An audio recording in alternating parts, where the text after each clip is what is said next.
तो चलो भाई, तुम्हें आज एक बहुत बढ़िया स्टोरी सुनाता हूँ। मतलब तुमने ऐसी स्टोरी कभी नहीं सुनी होगी, मज़ा आ जाएगा तुम्हें स्टोरी सुन के। तो एक बार ना एक गांव के बाहर एक साधु महाराज कुछ दिन रुकने के लिए आते हैं। तो कुछ दिन के बाद में ना लोग जो गांव के होते हैं वो उनके पास आते हैं, और वो बाबा दिखने में ना बड़े स्मार्ट थे, बड़े ही ज़्यादा सुंदर थे, अट्रैक्टिव थे। तो लोग उन्हें मतलब पसंद करने लगते हैं। लोग उन पे कुछ दान दक्षिणा देने लगते हैं, लोग उनकी बहुत रिस्पेक्ट करने लगते हैं। तो एक दिन क्या होता है कि ना उस गांव में एक लड़की, मतलब कुंवारी लड़की होती है, उसकी शादी नहीं हुई है, वो एक बच्चे को जन्म देती है। और वो अपने पापा को बोलती है कि पापा ये बच्चा ना उस साधु महाराज का है।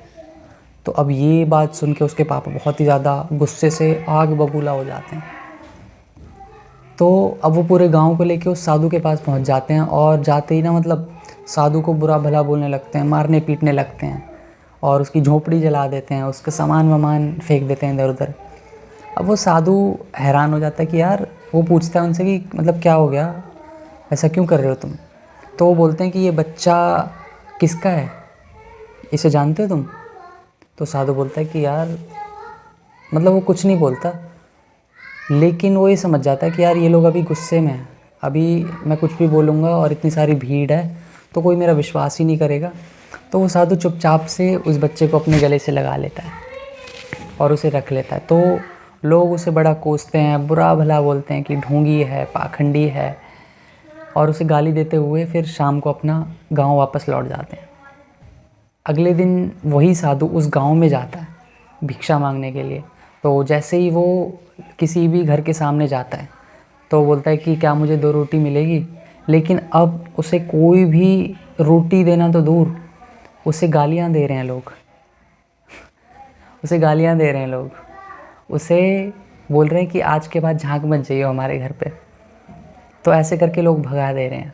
तो मतलब मुश्किल हो गया बाबा के लिए कि कहीं से 2 रोटी मिल जाए। तो वो लास्ट में ना अब उस लड़की के घर के पास जाके खड़ा हो जाता है, और वो बोलता है कि क्या मुझे 2 रोटी मिल सकती है।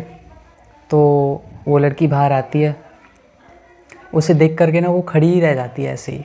तो बाबा मतलब जो वो साधु होते हैं वो उस लड़की को बोलते हैं कि हो सकता है कि इसमें मेरी कोई गलती हो कि मैं इसका बाप हूँ, लेकिन इसमें इस बच्चे की क्या गलती है कि ये मेरा बेटा है। तो इसकी तो कोई गलती नहीं है ना, इसे तो अपनी माँ का दूध मिलना चाहिए ना। वो बच्चा रो रहा है, वो बच्चा भूखा है, वो कुछ खा नहीं सकता अभी।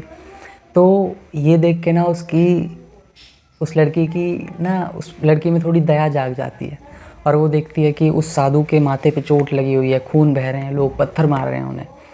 तो अब वो देख के ना घबरा जाती है वो लड़की एकदम। वो तुरंत जाके अपने पापा के पैर पकड़ लेती है और पापा से बोलती है कि मेरे से बहुत बड़ी गलती हो गई है।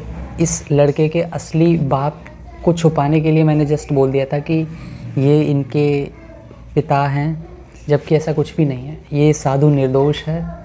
और ये सुन के उसके पापा और भी ज़्यादा दुखी हो जाते हैं। वो तुरंत साधु के पास जाते हैं और उनके पैरों में गिर जाते हैं, और उनसे बोलते हैं कि तुमने हमें सुबह क्यों नहीं बताया, तुम मतलब नासमझ हो, तुम पागल हो, कौन हो भाई।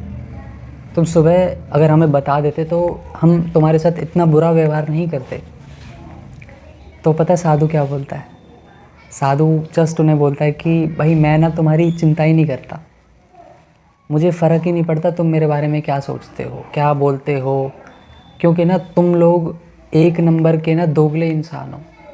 तुम कितने लोग हो और हर इंसान की अलग नज़र है।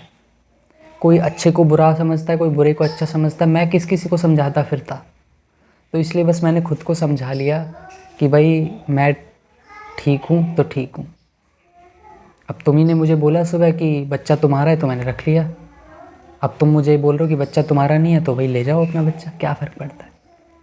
तो भाई कहने का मतलब ये है, लोगों की चिंता करना छोड़ो भाई, पागल हो जाओगे तुम लोगों को समझते समझते। समझ रहे हो,